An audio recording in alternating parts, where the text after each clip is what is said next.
Сәлеметсіздер ме, құрметті көрермендер, каналымызға қош келдіңіздер. Егер де дүниежүзі жаңалықтарын алғашқылар қатарында біле отырғыңыз келсе, арнамыздағы подписация және де бір ғана лайк түймесін баса кетуді ұмытпаңыздар.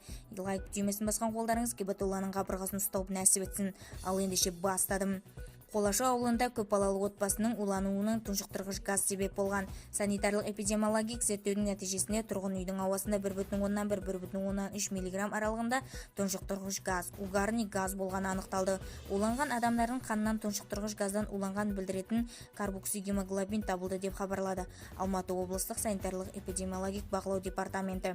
Ведомство тұншықтырғыш газ түссіз, дәмсіз, иіссіз улы газ екені хабарлады. Еске салып кетейік, 4 мамырда Қарасай ауданына қарасты Күлашы ауылында бір отбасының 5 адамы белгісіз заттан уланып өлді. Ер адам үйде қайтыс болған. 4 бала анасымен бірге ауруханаға түсті. Бірақ 38 жастағы әйел ғана аман қалды.